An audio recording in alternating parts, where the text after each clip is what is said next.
¿Qué tal amigos? Buenas tardes, bienvenidos a una edición más de nuestro programa Hablemos de Justicia, un espacio creado para ustedes con la finalidad de hacerles llegar toda la información jurisdiccional de la región. Iniciamos con nuestros titulares.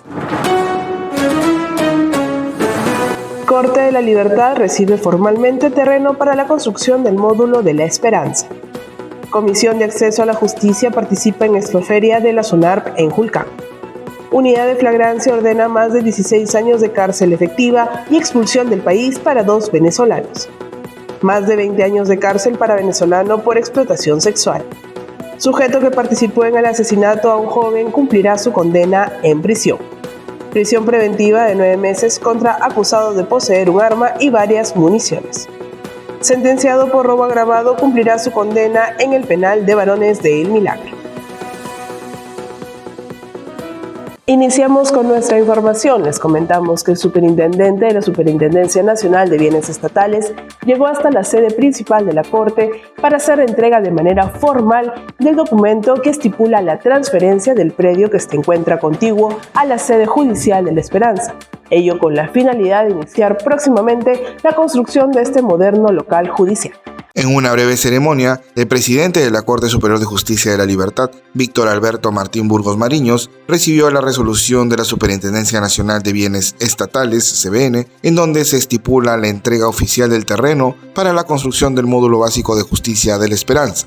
La entrega de la resolución número 1188-2024 la realizó el superintendente Wilder Cifuentes Quilcate y en ella se contempla la transferencia de dominio entre entidades públicas del predio de 800.29 metros cuadrados que se encuentra contiguo a la actual sede judicial de este distrito, a fin de iniciar con las gestiones pertinentes para la edificación de ese moderno módulo de justicia. Con este terreno, la Corte de la Libertad tendrá un perímetro de 2.047.29 metros cuadrados, en donde se podrá construir esta moderna sede que pretende atender y solucionar la brecha en el servicio de administración de justicia en el distrito de La Esperanza, con la ubicación, reubicación y o creación de órganos jurisdiccionales que coadyuven a tramitar los procesos judiciales ante la demanda creciente de la población en el área de la influencia, según su competencia jurisdiccional. Al respecto, el titular de la Corte agradeció el apoyo del superintendente de la SBN por transferir este predio que ayudará a mejorar de manera significativa el servicio de administración de justicia que se brinda a la ciudadanía. Asimismo, enfatizó que gracias al trabajo del equipo de funcionarios se ha logrado que este proyecto no se quede solo como expediente técnico, sino que trascienda y cumpla las demás fases hasta la materialización de la sede judicial. Finalmente, el superintendente de la SBN indicó que este acto administrativo simboliza el apoyo constante que brinda su institución para que entidades del Estado puedan mejorar sus servicios a favor del ciudadano, así como felicitó la alianza creada con el gobierno regional para la construcción de esta obra emblemática.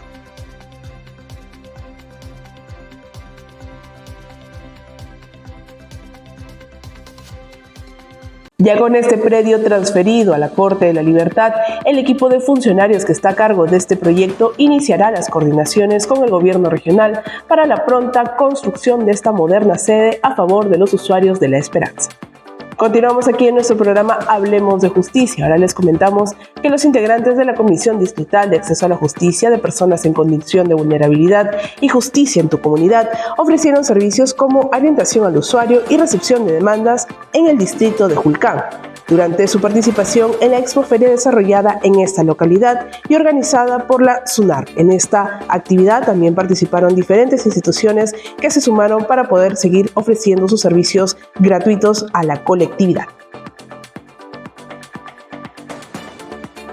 Ya a un mes de su funcionamiento, la unidad de flagrancia de Trujillo, la más completa y moderna a nivel nacional, viene elaborando de manera eficiente en pro del ciudadano y la atención ágil de los procesos. Es por ello que queremos presentarles un reportaje para que conozcan acerca de este complejo y de las labores que se vienen desarrollando ahí en pro del ciudadano trujillano.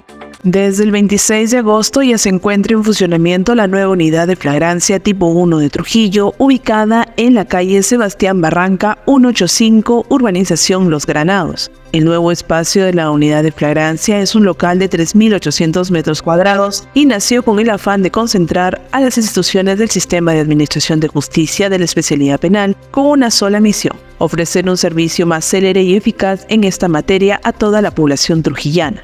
Este novedoso complejo está pensado exclusivamente para que tanto la Corte de la Libertad, la Policía Nacional del Perú, el Ministerio Público, Medicina Legal y la Defensa Pública cuenten con los espacios idóneos para el desarrollo de sus funciones. Su jurisdicción comprende los distritos de Trujillo, Víctor Larco, Salaberry, Moche, La Esperanza y Huanchaco, ofreciendo así respuestas rápidas en la atención de los procesos flagrantes de dichas zonas. La nueva unidad de flagrancia se gestó gracias a las coordinaciones lideradas por el presidente de la Corte de la Libertad, Víctor Burgos Mariños, quien junto a su equipo ha trabajado codo a codo con las demás instituciones para delimitar los ambientes y verificar los presupuestos a fin de que se cumplan con los requisitos mínimos que son necesarios para esta unidad. Desde el año pasado es que nos venimos reuniendo para la implementación de nuestra unidad de flagrancia. Inicialmente habíamos nosotros previsto utilizar un inmueble en la avenida Bucera de Junín. Sin embargo, en ese interín sale la disposición administrativa del Poder Judicial creando los diversos tipos de unidades de flagrancia, siendo que para Trujillo le correspondía una unidad de flagrancia tipo 1, lo cual cambió el escenario porque se requería un mayor espacio y amplitud de ambientes, y a partir de esa resolución administrativa empezamos a sostener nuevamente las reuniones que se prolongaron durante todo este verano del año 2024. Hemos venido diseñando los espacios, los ambientes en los cuales van a interactuar tanto la policía como su departamento de criminalística, el Ministerio Público, la Defensoría Pública, así como también la Oficina de Medicina Legal, que son las entidades que van a estar con nosotros en la unidad de flagrancia. Hemos hecho un plano. En el plano hemos procurado que las partes con sus técnicos puedan evaluar correctamente sus espacios.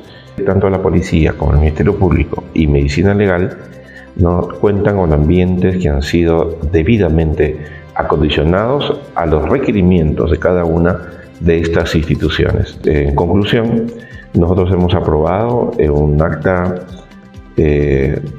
justamente la aprobación de los planos finales de cómo debía edificarse, dónde deberían estar las instituciones, cuántos espacios deberían tener, y todos esos requerimientos han sido contenidos en un acta en la cual todas las instituciones hemos firmado mostrando nuestra predisposición para la implementación de la unidad de flagrancia. En esta unidad, la Corte de la Libertad cuenta con 4 juzgados de investigación preparatoria y 3 juzgados penales unipersonales, con la finalidad de atender oportunamente los casos en flagrancia que la policía y el Ministerio Público ingresen a este complejo. Pero además de ello, ¿qué de novedoso tiene esta nueva unidad de flagrancia tipo 1 a diferencia de las demás ya implementadas a nivel nacional? La unidad de flagrancia de Trujillo es la única sede a nivel nacional que cuenta con un laboratorio de criminalística incluido en los espacios destinados a la Policía Nacional del Perú. Además, tiene a disposición un promedio de 30 efectivos quienes laboran en este complejo de manera permanente. Para la Policía Nacional es muy importante encontrarnos en un complejo en el cual compartamos el trabajo de manera más articulada y ágil posible con los demás operadores de justicia, como es el Ministerio Público y el Poder Judicial, para poder sacar adelante estas investigaciones de manera rápida y ágil. La Policía Nacional contará dentro de las instalaciones de la nueva unidad de flagrancia nivel 1 con ambientes para realizar las investigaciones, ambientes separados para que se realicen investigaciones de manera simultánea. Tenemos las salas de meditación donde van a permanecer las personas detenidas. Tenemos un ambiente adecuado para la unidad de criminalística que también va a funcionar en el interior, cosa que no vamos a tener que estar desplazando a los detenidos para ningún lugar y poder avanzar con las investigaciones tal y conforme se establece en el Código Procesal Penal. Asimismo, se ha habilitado una parte de la unidad para que el área de medicina legal pueda implementar las salas de entrevista y observación, espacios diseñados para el desarrollo de las entrevistas con las víctimas de los delitos de flagrancia, para así obtener in situ y por única vez las declaraciones que servirán para el proceso en cuestión y evitarán la revictimización del agraviado o agraviada. Además, en este complejo se contará próximamente con laboratorios de toxicología y biología, en donde se llevarán a cabo los ensayos y exámenes para la certificación de los medios de prueba en las investigaciones acerca de actos delictivos. Hay ambientes para atención clínica, tanto en la parte de medicina legal como en la parte de psicología forense. Tenemos dos ambientes, dos consultorios para médicos, un consultorio para psicología forense. Tenemos una cámara GESE, un lugar donde se van a también recepcionar usuarios, una zona donde van a esperar los usuarios, las personas que van a pasar el peritaje.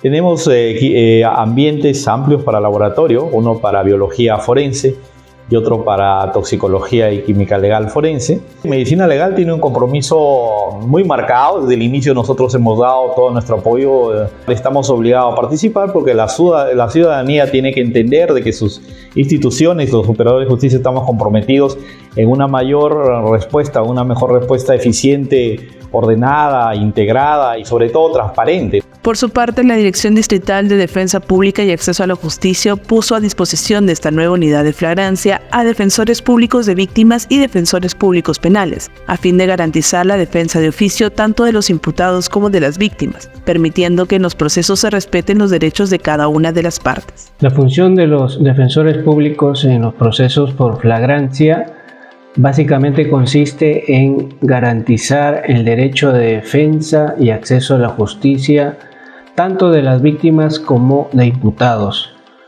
considerados como personas de escasos recursos económicos o en situación de vulnerabilidad. La defensa pública penal cumple un rol importante para que el proceso se desarrolle, toda vez que en caso un imputado no tenga abogado particular, no habría forma de continuar el proceso si es que no existiera la defensa pública. Desde el Ministerio de Justicia hemos gestionado todo lo necesario, presupuesto, personal, mobiliario, para lograr que este esfuerzo conjunto de las instituciones se concrete. Finalmente, la Junta de Fiscales del Distrito Fiscal de La Libertad cuenta con fiscales y equipos de trabajo que se han sumado para contribuir en la lucha contra la inseguridad ciudadana y atender los procesos en flagrancia de manera oportuna y eficaz. La ciudadanía debe estar tranquila de que los fiscales van a actuar conforme a ley ante una comunicación de detención en flagrancia delictiva por parte de la policía. La Corte de la Libertad, el Ministerio Público, Medicina Legal, la Policía Nacional del Perú y la Defensa Pública de la Libertad están concentrando sus esfuerzos para ofrecer un servicio de justicia célere y eficaz para el ciudadano en un plazo máximo de 72 horas. Y en el marco de la efectividad de la unidad de flagrancia de Trujillo, queremos comentarles que esta semana el magistrado del Cuarto Juzgado de Investigación Preparatoria Transitorio de esta unidad ha impuesto la pena más severa que se ha dictado en este complejo. Se trata de una condena de más de 16 años a 2 venezolanos, la cual también incluye la expulsión de ambos extranjeros de nuestro país. Una ejemplar condena de 16 años, 4 meses y 12 días fue impuesta por el magistrado del Cuarto Juzgado Transitorio de Investigación Preparatoria de la Unidad de Flagrancia de Trujillo, Walter Joel Saavedra González, para 2 venezolanos que aceptaron haber cometido el delito de robo agravado y se sujetaron a la terminación anticipada de su proceso.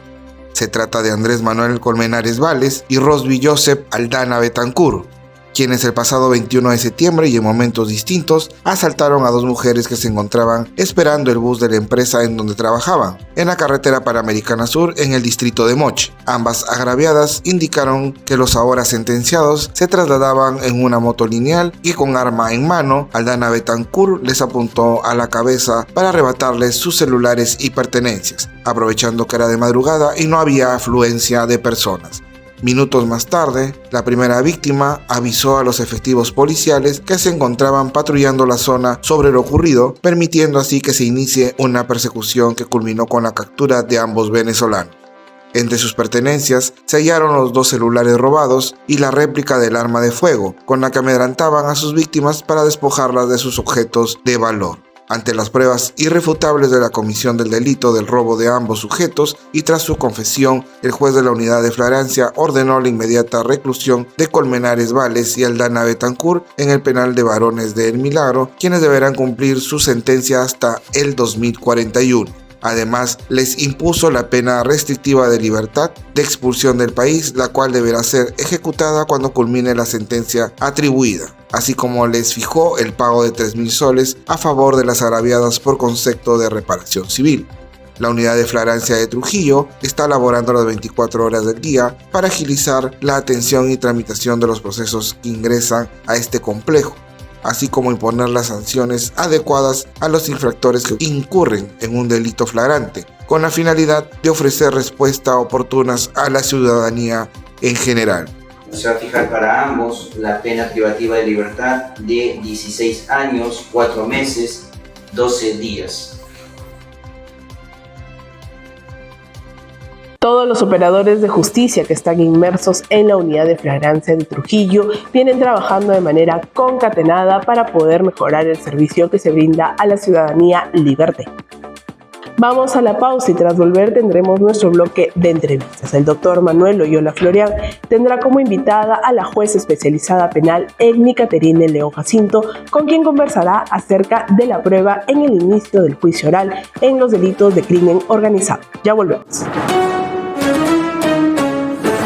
Ingresa las demandas aminorando los costos de tiempo y dinero de los representantes legales de las niñas, niños y adolescentes que solicitan la ejecución de actas de conciliación de alimentos. Utiliza el formulario de demanda de ejecución de actas de conciliación extrajudicial de alimentos para niñas, niños y adolescentes que la Corte de la Libertad ha puesto a disposición para ti. Descárgalo en el siguiente enlace: Corte Superior de Justicia de la Libertad. Mejores personas hacen una mejor justicia. Comunícate con el módulo corporativo laboral de la Corte de la Libertad a través de su canal telefónico 94-695-9687 en el horario de atención de lunes a viernes de 8 a 1 y de 2 a 5 de la tarde. Corte Superior de Justicia de la Libertad. Mejores personas hacen una mejor justicia. Promovamos la ética y la integridad en nuestra Corte. Si conoces algún hecho de corrupción, denúncialo a través de la plataforma digital única de denuncias, denuncias.servicios.gov.pe.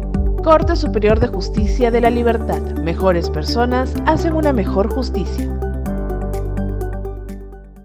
Conoce los canales de atención de la Oficina de Prevención, Supervisión e Inspección del Área de Quejas Verbales de la Oficina Descentralizada de la Autoridad Nacional de Control de la Corte de la Libertad. Puedes comunicarte a través de los siguientes números. También tenemos atención por correo. Recuerda que los usuarios, abogados o litigantes deberán consignar los siguientes ítems al momento de efectuar el reclamo de su queja verbal. Ya estamos de regreso aquí en nuestro programa Hablemos de Justicia y es el turno del doctor Loyola Florian, quien ya se encuentra con esta invitada el día de hoy, la doctora Egni León Jacinto, con quien conversará acerca de la prueba en el inicio del juicio oral en los delitos de crimen organizado. Doctor Manuel Loyola, ¿cómo está? Muy buenas tardes. Señoras, señores, bienvenidos nuevamente a este su espacio de entrevistas del programa Hablemos de Justicia, un programa de la Corte Superior de Justicia de la Libertad. Soy Manuel Loyola, su anfitrión. La tarde de hoy tenemos la visita de la señora doctora Egni Caterine León Jacinto. Ella es juez penal, actualmente despacha en el primer juzgado penal colegiado supraprovincial de esta Corte Superior. Doctora León, bienvenida.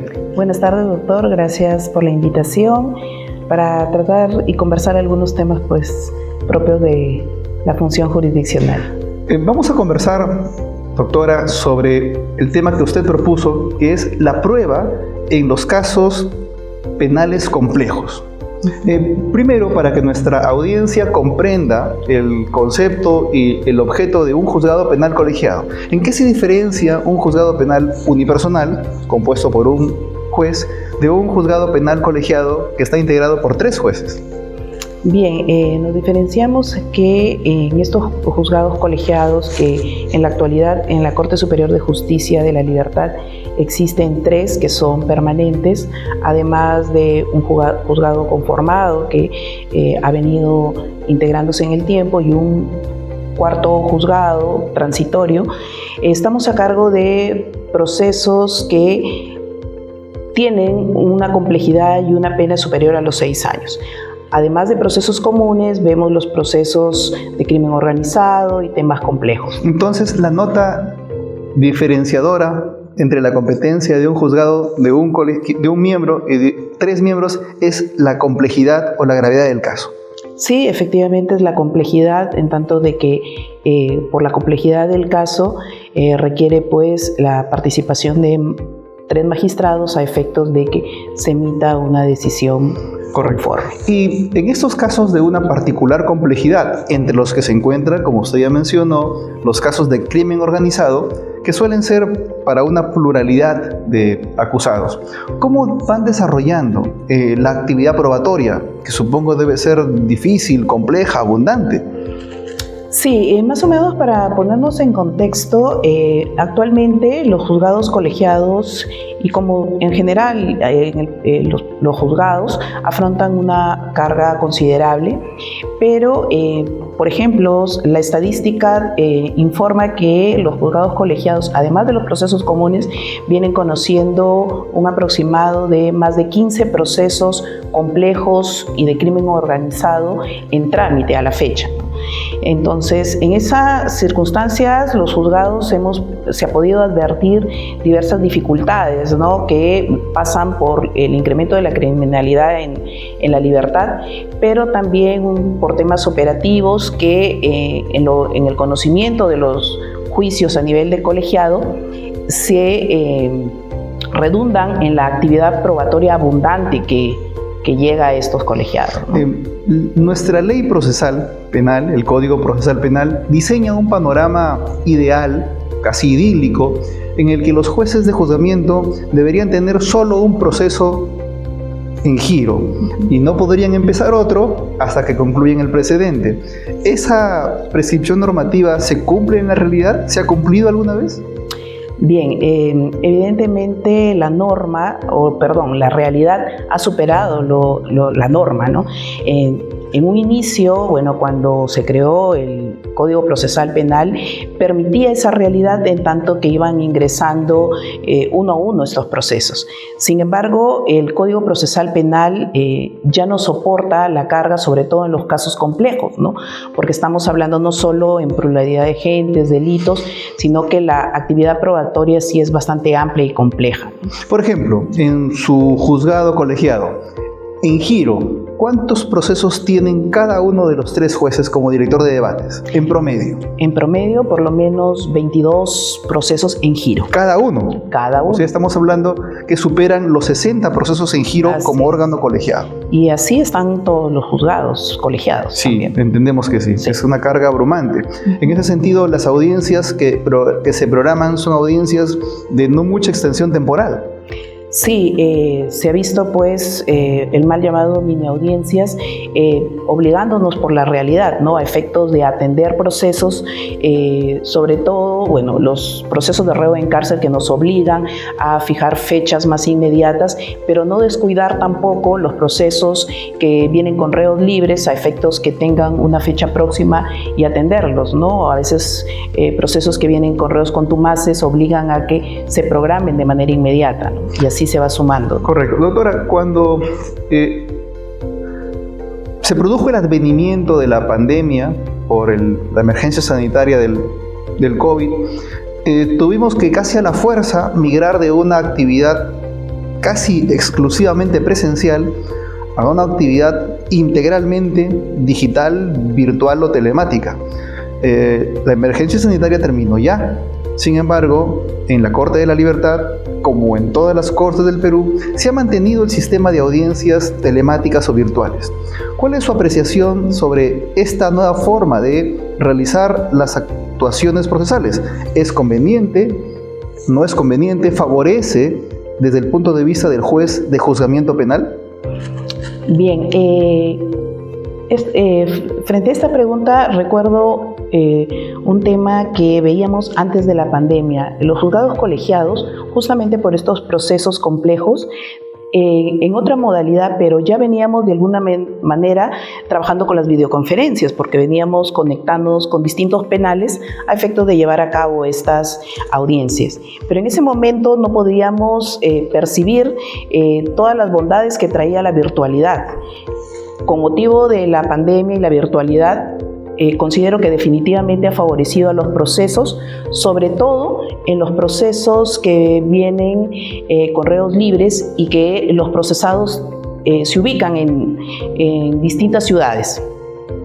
Hemos visto que ha bajado el número de procesos libres que no se presentan y se han generado, porque desde cualquier punto del país se conectan. Lo mismo también con los testigos, ¿no? Que están en distintos puntos del país y desde un celular o una computadora se pueden conectar. Si bien es cierto, pueden advertirse deficiencias mínimas, pero en el consolidado, es positivo el empleo de esta virtualidad. Entonces usted confirma la estadística general en el sentido de que la virtualidad ha disminuido ostensiblemente el grado de frustraciones de las audiencias. Así es. Entonces, eso es innegable, la estadística no miente. Sin embargo, existen, y en particular sobre los jueces penales de juzgamiento, dudas sobre la efectividad de la inmediación como garantía, no tanto con los imputados, sino con las fuentes de prueba de carácter personal, como los testigos o peritos. ¿Cómo los jueces de su órgano jurisdiccional palian estos riesgos de pérdida de inmediación?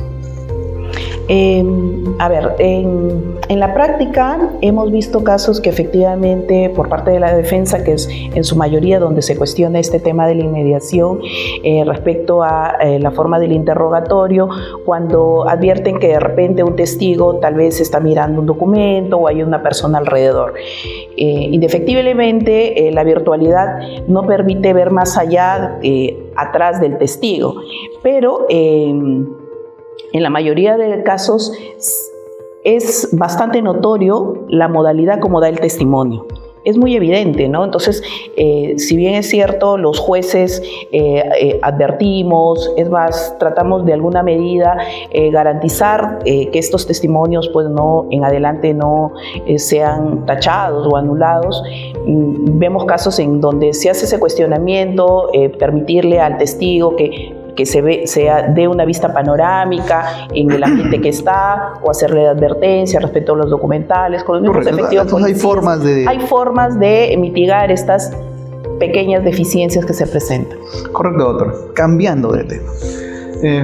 Ustedes, los jueces de juzgamiento, tienen la sensible misión no solo de dirigir la audiencia, sino además de ir formándose una valoración conforme aprecian el desarrollo de la actuación probatoria.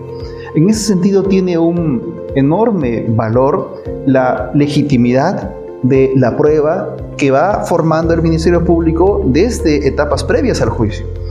Esta introducción sirve para consultarle su posición experta sobre las recientes modificaciones del Congreso de la República a algunos actos de investigación, como por ejemplo el allanamiento, en el que exige ahora la presencia de la defensa al momento previo de la ejecución de la medida.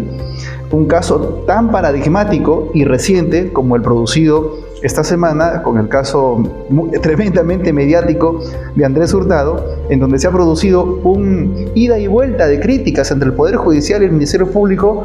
El Ministerio Público acusa al Poder Judicial de haber informado de la noticia de allanamiento antes que éste se ejecute. Y el Poder Judicial le ha respondido, vía tuit también, que el Poder Judicial mandó la resolución al fiscal en la mañana, informó al mediodía y la medida se ejecutó a las 5 de la tarde, porque estaban esperando la presencia del abogado. ¿Cuál es su parecer al respecto, doctor? Sí, esta modificatoria es reciente, me parece del 4 de agosto de este año, y expresamente ahí señala, ¿no?, la presencia del abogado particular o en su defecto el defensor de oficio. Particularmente yo creo que va a haber un problema sobre todo del ámbito operativo. ¿Por qué? Porque por lo general, hablemos de los procesos grandes como crimen organizado, procesos complejos, estos allanamientos vienen con resolución judicial. Yo creo que los fiscales y este tipo de operativos no están en la capacidad de que defensores de oficio hayan en un buen número para que participen en estas diligencias, toda vez que la realidad indica que muchos de estos allanamientos se producen de manera simultánea, ¿no? Entonces, en lugares donde las y no siempre cercanos, pueden ser en distintos lugares geográficos o en provincias distintas incluso. Así es. Entonces, yo creo que eso va a mellar en la diligencia, en tanto que justamente estos actos de allanamiento, en la práctica que se ve, son diligencias en donde se encuentra bastante información importante para el Ministerio Público, ¿no? Entonces, va a ser contraproducente esa modificación. No es una modificación que contribuya a la operativización del acto de investigación. Definitivamente no. Bien, doctora, otra de las novedades que trae nuestro sistema procesal penal es la división de roles y funciones. El Ministerio Público se encarga de probar y por tanto la regla es que cada parte se encargue de acreditar lo que le corresponde. Sin embargo, en el artículo 255 se dejó casi de refilón la posibilidad de la actuación de prueba oficiosa por parte del juez. ¿Cómo opera su despacho, el órgano colegiado, respecto a esta excepcional prerrogativa de la prueba de oficio en el juzgamiento penal? Bien, a la fecha nosotros venimos aplicando esta prueba de oficio efectivamente de carácter excepcional. Si del debate consideramos o salió alguna información importante que va a permitir el esclarecimiento y sea sumamente útil para lo medular de la imputación, aplicamos el tema de prueba de oficio.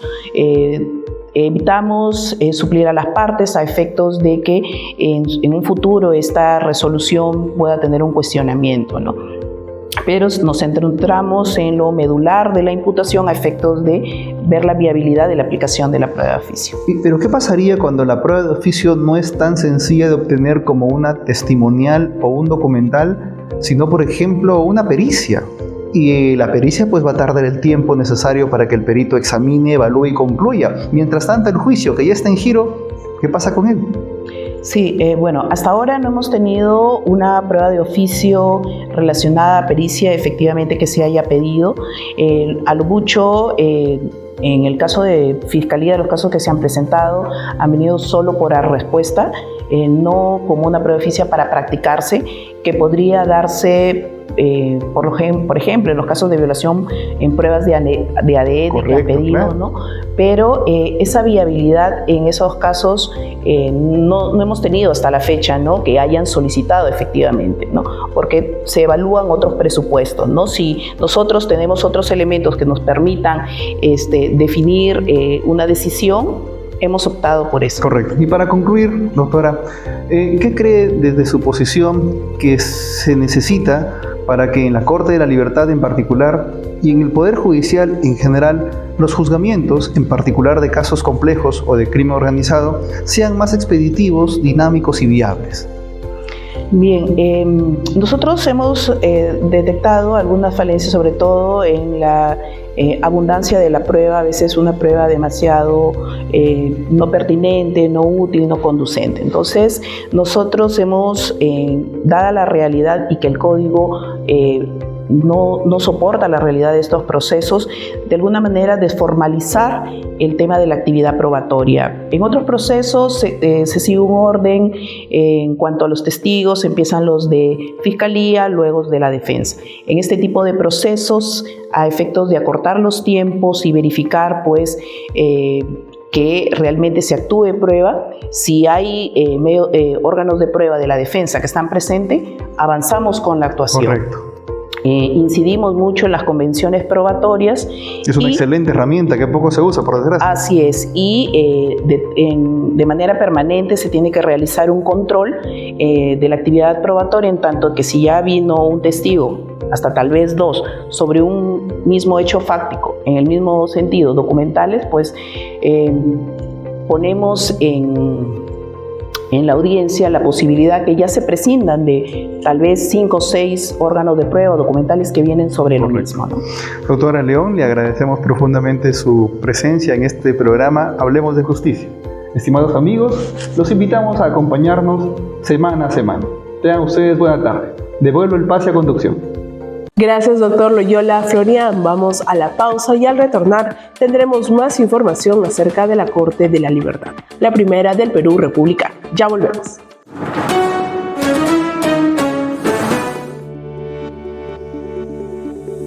Señores abogados y usuarios, a continuación les voy a mostrar dónde queda ubicada el área de atención al usuario del módulo corporativo laboral de la Corte Superior de Justicia de la Libertad. Acompáñenme. El área de atención al usuario se encuentra ubicado en el primer piso, bloque A de nuestra sede de Natasha. La atención que brindamos es la siguiente: información sobre el estado de tus procesos, revisión de expedientes físicos, entrega de cartas fianza y entrega de copias certificadas. En el área de atención al usuario del módulo corporativo laboral también puedes realizar la revisión de tu expediente judicial electrónico. El área de atención al usuario atiende de 8 de la mañana a 1 de la tarde y de 2 de la tarde a 5 de la tarde. Corte Superior de Justicia de la Libertad. Mejores personas hacen una mejor justicia. En cuenta que la nueva Ley Procesal del Trabajo se rige por el principio de la oralidad, por lo tanto, evita la presentación indiscriminada de escritos, así nos ayudas a que tu proceso sea más célere. Módulo Corporativo Laboral te informa. Corte Superior de Justicia de la Libertad. Mejores personas hacen una mejor justicia.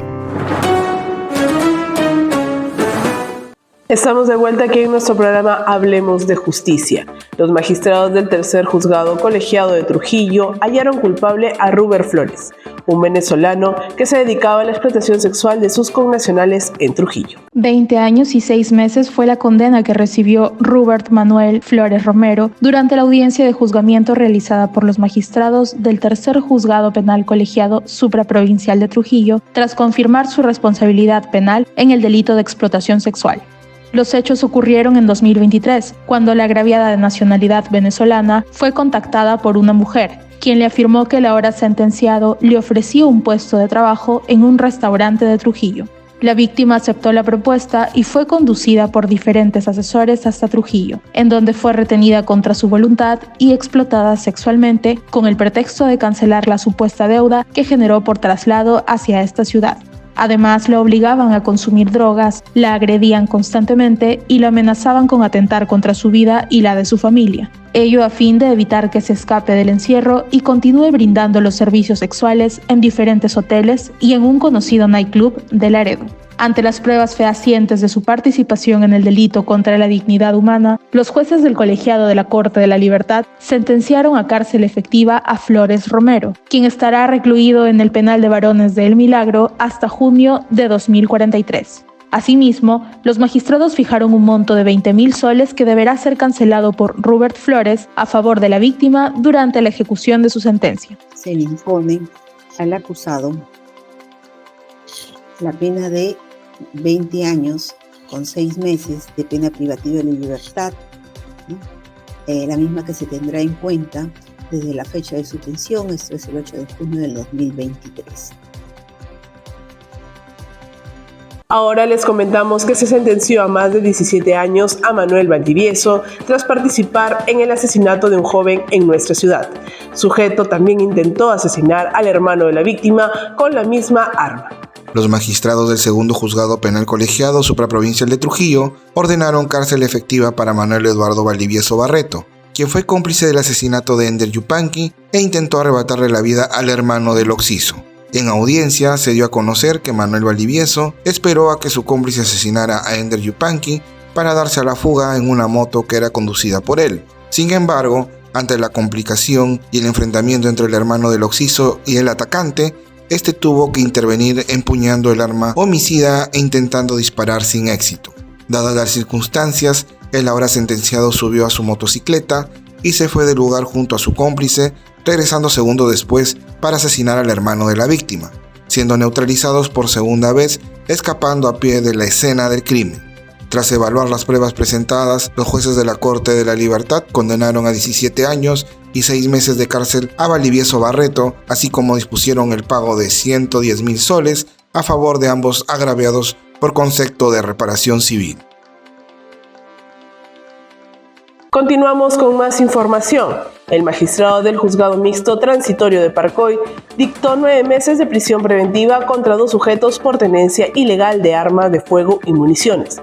Vecinos aterrorizados informaron a la policía que ambos sujetos realizaban disparos al aire a las afueras de un bar en el anexo de Zarumilla, en Parcoy. Reiner Martínez Rodríguez y Lisandro Baltasar Caipo recibieron 9 meses de prisión preventiva tras ser acusados de portar un arma de fuego y varias municiones.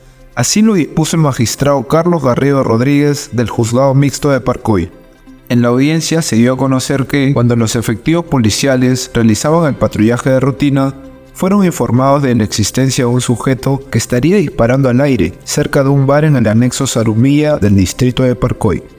Al llegar al lugar, ingresaron al bar indicado, encontrando a ambos sujetos libando licor. Al realizar el registro respectivo, se les encontró un arma de fuego tipo pistola abastecida con 3 municiones. Asimismo, se halló 21 municiones de armas de fuego escondidas entre las cajas de cerveza que estaban alrededor de los imputados, por lo que fueron trasladados a la comisaría para las diligencias respectivas. Ante las pruebas preliminares, el magistrado ordenó la prisión preventiva para ambos acusados, quienes serán recluidos en el penal de varones del Milagro hasta el inicio de su juicio oral. El Juzgado Mixto de la provincia de Patás, distrito de Parcoy, resuelve declarando fundado el requerimiento de prisión preventiva formulado por la Fiscalía Provincial Mixta Corporativa de Patás en la investigación seguida contra los ciudadanos Baltasar Caipo, Lisandro Denixo, Martínez Rodríguez, Reiner Navael, a quienes les atribuye ser presuntos autores del delito de tenencia ilegal de armas de fuego y municiones en agravio del Estado. En consecuencia, se dicta mandato de prisión preventiva por el plazo de 9 meses contra dichos ciudadanos. Y un hombre cumplirá su sentencia de más de 12 años internada en el penal de varones de El Milagro, tras su participación en el robo a una pareja de enamorados en Huamachuco.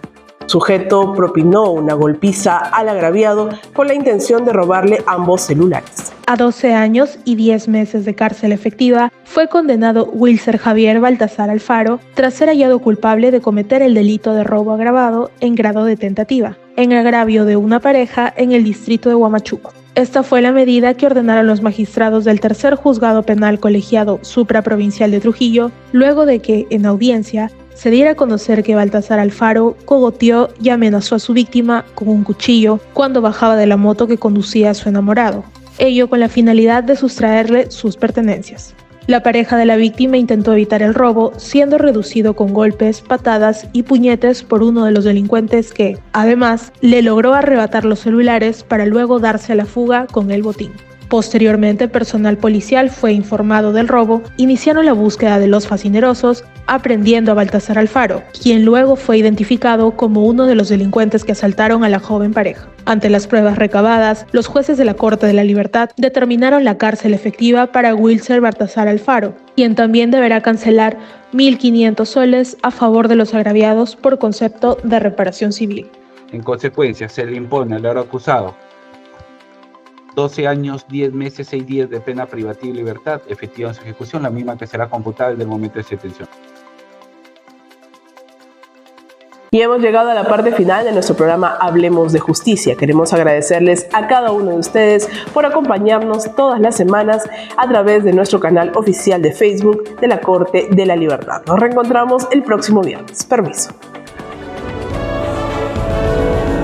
Corte de Justicia de la Libertad.